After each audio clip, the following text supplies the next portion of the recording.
Well, much more interesting than Knock at the Cabin. Hello, everyone. My name is Erin James.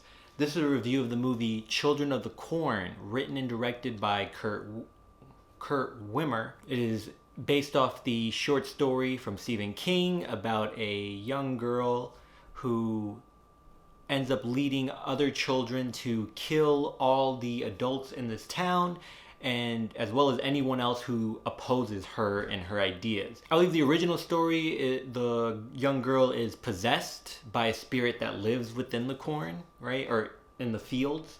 In this case, it is a creature that the children care about and that the monster would care for, take care of them, and so they end up killing the parents because they want to get rid of the crops. There have been a few remakes as well as sequels, and I would like to say reimaginings of this story, but still takes place in the field, but just has different titles. Still, it kind of, you can tell that this is an idea or a concept that can be difficult to tell, especially in film format. As a novel, it may be easier because you can explain almost everything that is going on and why it is happening. Where with the film, you have to get to the point, give the action, and hope that your message comes across or your story comes across. Fortunately for us, the viewers, this film is only 90 minutes long because it's not great. I do appreciate that for the most part it kind of starts off hitting the ground running, introduces what's going on and goes right into it. But the intro, the scene that opens up the movie was unnecessary and did not feel like it added to what was needed. The story is supposed to be about someone possessed or someone who has an attachment to a spirit that lives within the field. So what was given to us in the opening scene just actually did not feel necessary, and it felt pointless. None of the actors really stood out. I mean, the story again was pretty bad. The dialogue was too on the nose at points, and a lot of information was repeated to us to just dig in the points that this person is leaving the town or this person is studying this, which had no connection to the rest of the story. That this is what's, or foreshadowing what will happen, but foreshadowing it so much. There's a moment that involves fuel or gasoline, something flammable liquid, and we see that flammable liquid at least 5 times within 10 minutes to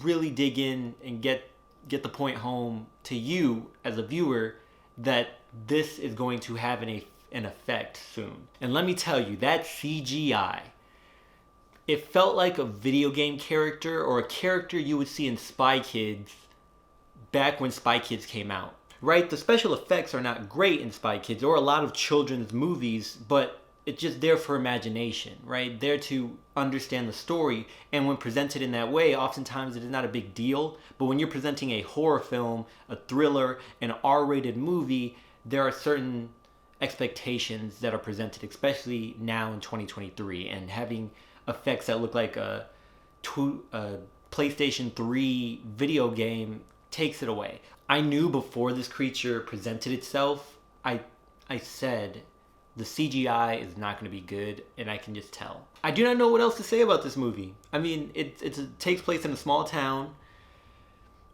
Children kill all these adults and anyone that opposes them, and we go on there, and they're the protagonist who is trying to survive. The way it ended was a bit much. It ended the way a lot of mediocre amateur horror films end, with that hint that it's not over now.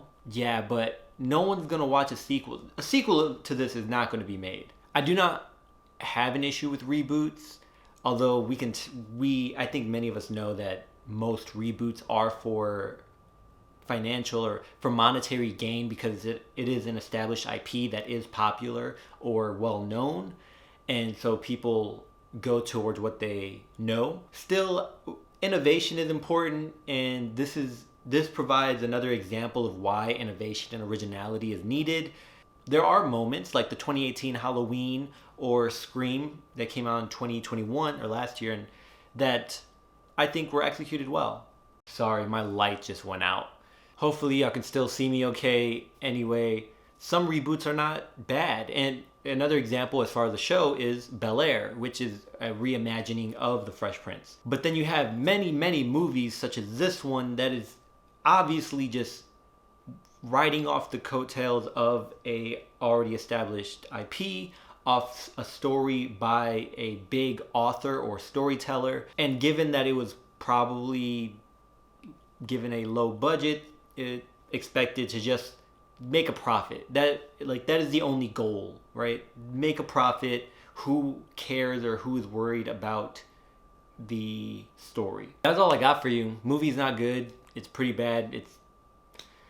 Some things didn't make sense. Some things were too much or boring, and I was ready to go. Granted, there were more moments that were interesting or had potential than Knock at the Cabin, because I saw that this could be something. I remember thinking that because it was taking so long to get to the climax or to the the hill where everything's supposed to happen, right?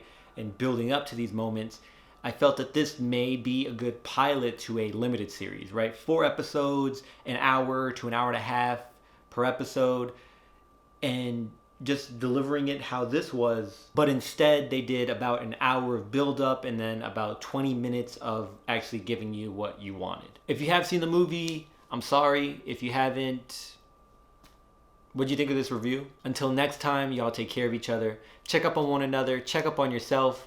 And remember, potential has no limit.